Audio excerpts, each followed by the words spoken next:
কারাগারের ভেতর পাঞ্জাবি তৈরিতে ব্যস্ত দাগী আসামিরা।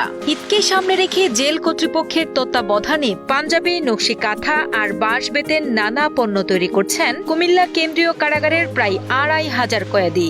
জেলে বন্দি থেকে কাজ করে যা উপার্জন করছেন তা দিয়ে জেলের ভেতরে নিজের খরচ মেটানোর পাশাপাশি টাকা পাঠাচ্ছেন পরিবারের কাছেও। আজকে 18 মাস আমি কিছু টাকা সরকার থেকে পাইতেছি, যে টাকা আমি নিজেও খাইতে পারতেছি পিসি ক্যান্টিনের মাধ্যমে, ওই টাকা আমি আবার বাড়িতে পাঠাইতে পারতেছি। যখন একটা মামলার সাজা হয় আমাদের ফ্যামিলিগতভাবে আমরা অনেক দুর্বল হয়ে যাই। দেখা গেছে আমাদের ফ্যামিলি 1 মাস 2 মাস 1 বছর 1.5 বছর চালানোর পরে তারা অক্ষম হয়ে যায়। আমার ঘরে বৃদ্ধ বাবা মা, তা আমি কাঁথা সেলাই করে যা উপার্জন করি আমার ভিতরে সকল কিছু আমি নিজে কিনতে সক্ষম হই। এই দিক দিয়ে আমার অনেক সুবিধা হচ্ছে।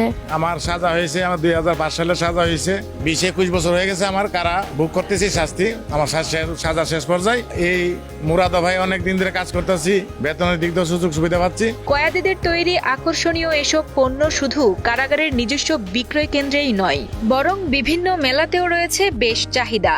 জীবনযাত্রার মান উন্নয়ন ও পরিবারের অভাব পুরোপুরি ঘোচাতে কারাগারে পারিশ্রমিকের পরিমাণ আরেকটু বাড়ানোর জন্য কর্তৃপক্ষের কাছে বিনীত অনুরোধ জানান শ্রমজীবী এই কয়েদিরা। আমাদের সুপার স্যারের কাছেও আকুল আবেদন আরেকটা যে স্যার, আমরা যে কাঁথাগুলো সেলাই করছি আমরা অনেক কষ্ট করে কাঁথাগুলো সেলাই করি স্যার, যদি একটু আমাদের মজুরি আর একটু বাড়ানো যেত তাহলে ভালো হতো স্যার। আমরা এই উপলক্ষে মনে করেন যে আমরা সবার কারা স্টাফের জন্য আমরা এখানে পাঞ্জাবি তৈরি করতেছি, আমরা কারা বন্দীদের জন্য তৈরি করতেছি।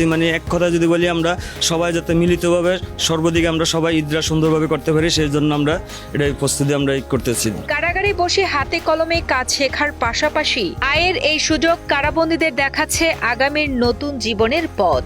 আসন্ন ঈদকে সামনে রেখে নিজেদের এবং কারা স্টাফদের জন্য পাঞ্জাবি তৈরি করতে পেরে তারা একদিকে যেমন আনন্দিত, তেমনি স্বাবলম্বী হওয়ার এই পথ তৈরি করে দেওয়ায় সরকারের প্রতি কৃতজ্ঞতাও প্রকাশ করেন তারা। যে পারিশ্রমিক পাই আর খাবার দাবার তো সব সরকারি ভাবে পাই, আর পরে মোটামুটি আমার যে হাত খরচ হয়ে যায়। এটার জন্য আসলে সরকারকে অনেক ধন্যবাদ আমাদেরকে এতটুকু সুযোগ সুবিধা দেওয়ার জন্য। কুমিল্লা কেন্দ্রীয় কারাগারের senior jail super Halima Khatun জানান, বন্দীদের মানসিক বিকাশ ও মুক্তির পর সমাজে তাদের পুনর্বাসন নিশ্চিত করতেই এই বৃত্তিমূলক প্রশিক্ষণের ব্যবস্থা। অপরাধের অন্ধকার থেকে বেরিয়ে এসে হাতের কাজে আলোকিত এক নতুন জীবনের স্বপ্ন বুনছেন এই কারাবন্দীরা। হস্তশিল্পের হিউজ কাজ, ভিতরে কিন্তু একটা মিনি কারখানা বলতে পারেন যে তারা সেটাতে কাজ করছে। টেইলারিং আমরা প্রশিক্ষণ দিচ্ছি, অনেক বন্দী শিখছে। এমনকি সেটা শেখার আরেকটাও আগ্রহ আছে যে এটার পরে সরকার যেটা বিক্রি হয়, এই লভ্যাংশ যেটা আসে সেটার 50% কিন্তু ওই বন্দীরা পায়। ৭৬,০০০, ৯০,০০০ টাকা। যাওয়ার সময় আবার সেটা আমাকে বলেও গিয়েছে যে স্যার এইটাই আমাদের সম্বল, এইটা নিয়েই আমরা নতুন করে শুরু করব, যে কোনো কিছু করে যাতে বাকি জীবনটা পার করতে পারি। তো এইটা কিন্তু আমাদের ভালো লাগা যে না, কিছু মানুষকে তো পরিবর্তন করতে পারছি, সবাইকে না পারলেও কিছুটা তো চেঞ্জ আসবে, এবং কিছুটা চেঞ্জ আসলেই আস্তে আস্তে পুরো সমাজে এটার প্রভাব পড়বে এবং অপরাধীর সংখ্যা ধীরে ধীরে কমে এসে ভালোভাবে সমাজে পুনর্বাসিত হতে পারবে বলে আমি মনে করি। 1962 সালে প্রতিষ্ঠিত কুমিল্লা কেন্দ্রীয় কারাগারে 1742 জনের ধারণ ক্ষমতা থাকলেও বর্তমানে সেখানে রয়েছেন প্রায় 2500 বন্দী।